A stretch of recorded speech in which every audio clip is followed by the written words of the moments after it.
નમસ્કાર દર્શક મિત્રો, દીવ મિરર ન્યૂઝની સાથે હું છું આપની સાથે પાયલ બામભણિયા। વાત કરીએ સમાચારની તો તાલાળા ગીરગઢડા પછી હવે ઉના શહેરથી લઈ ઘોઘલા ચેકપોસ્ટ સુધીના દબાણો દૂર થશે।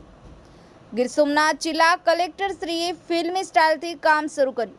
સ્થાનિક લોકોએ કલેક્ટરનો આભાર માન્યો। ગૌચર જમીન ખાનારા માફિયાઓમાં અફરાતફરીનો માહોલ, બુટલેગરો માફિયાઓ ભૂગર્ભમાં ઉતરી ગયા।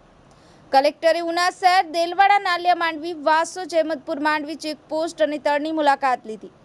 ગૌસેવાના નામે ગૌચરની જમીન પર કોમ્પ્લેક્સ ઊભો કરનારને છોડાશે નહીં। કલેક્ટર પ્રાંત કચેરીમાં કલેક્ટરે યોજેલ બેઠકમાં ગીરગઢડા ગામે ગૌસેવા નામે ગૌચરની જમીન પર દબાણ કરી 30 દુકાનોનું કોમ્પ્લેક્સ ઊભું કરી અને ગૌચરની જમીનમાં દુકાનો બનાવી નાના સેવાના કામ કરતા લોકોને મોરો બનાવી ગામ બંધ કરાવવા નીકળ્યા હતા। 16 નિર્દોષ લોકોને હાથા બનાવ્યા। તેની કોઈ ભૂમિકા નથી, પણ જેણે આ કૃત્ય કર્યું છે તેને છોડવામાં આવશે નહીં। કલેક્ટરે દુઃખ સાથે કહ્યું હતું કે કોઈ મૃતકના અંતિમ સંસ્કાર સરકારી દબાણોવાળી જમીનમાં કરવા પડે તે એક શરમજનક વાત છે। ગીરગઢડા ગામે સ્મશાનનું નિર્માણ પણ કરાયું નથી। ગૌચરની જમીન પર ગ્રામ પંચાયતે દબાણો થવા દેવા જોઈએ નહીં। કલેક્ટરે કહ્યું હતું કે ગ્રામીણ ક્ષેત્રોમાં ગૌચર અને સરકારી પડતર જમીનમાં મોટા કોમ્પ્લેક્સ, હોટલો અને મોટી ઇમારતો ખડકી દેવાય છે। આ દબાણો ન થાય તે જોવાની પ્રથમ ફરજ ગ્રામ પંચાયતની બને છે। જેવા બાંધકામ કરનાર લોકોને પહેલા રોકવા જોઈએ। હાલ આવા તમામ દબાણોની માપણી ચાલી રહી છે અને ગૌચર સરકારી ખરાબા અને માલિકની જમીન અંગે તપાસણી પૂર્ણ થતાં ડિમોલિશનની કામગીરી કરવામાં આવશે। તમામ વિભાગના અધિકારીઓ બેઠકમાં હાજર રહ્યા। Bureau report, the mirror news, Una.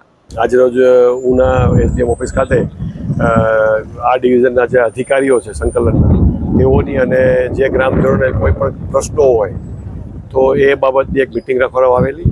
એમાં જે પ્રશ્નો રજૂ થયા એના જે સ્થળ ઉપર નિકાલ થયા હતા પ્રશ્નો ત્યાં નિકાલ થયો છે। બાકી જે અલગ અલગ ગ્રામ પંચાયત દેલવાડા છે, પછી ગલિયા માંડવી છે, તળ છે, એના ગ્રામજનોએ એક રજૂઆતો દબાણ બાબતની કરેલી કે ભાઈ આ મોટી સંખ્યામાં દબાણ થયા છે અને સરકારી જમીનો ગોચર ગામતળ છે એનું અતિક્રમણ થયું છે। તો એ બાબતે આજે દરેક અધિકારીઓ સાથે રાખી અને એની મુલાકાત લીધી છે। જ્યાં માપણીની જરૂર છે ત્યાં અમે અમારા ડીએલઆરને પણ સાથે રાખ્યા હતા।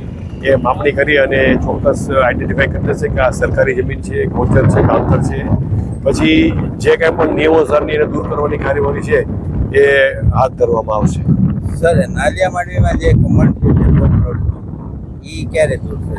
એ આજે મેં કીધું ને એની માપણી ચાલુ છે ને લગભગ આજ સાંજ સુધી એની માપણી પૂરી થઈ જશે। જે 5 એકર જગ્યા જે ઓલરેડી નીમ થઈ છે એ એકવાર ડિમાર્કેટ થઈ જાય પછી આપણે નક્કી કરી શકીએ કે આ વિસ્તાર બહાર કેટલા બેઠા છે અને એનું સ્ટેટસ શું છે, ગોચર છે કે સરકારી, એ નક્કી થઈ જશે। આ સાંજ સુધીમાં મોટાભાગે એ નકશામાં બેસી જશે। સર, આક્ષેપો થઈ રહ્યા છે કે આપશ્રી દ્વારા કોઈ સ્ટેટમેન્ટો લખાવવામાં આવી રહ્યા છે અને એમાં ચોક્કસ વ્યક્તિઓના નામ લખાવવાની આપ કઈ બાબતમાં? ગીરગઢડા બાબતને ના, એમાં દબાણ કરીને કોઈ સ્ટેટમેન્ટ લખાવાતા નથી। એ તો બધી ખોટી વસ્તુ છે। એ તો જે પોતે આવે છે સામેથી અને નિયમ પ્રમાણે જે લખાવે છે અમે લખીએ છીએ। અમે કાંઈ કોઈને દબાવીને તો આ જમાનામાં કોણ કોઈને પાય કાંઈ લખાવી શકે? એ બધી ખોટી વાતો છે। દબાણથી કોઈને પણ સ્ટેટમેન્ટ લખાવાતા નથી।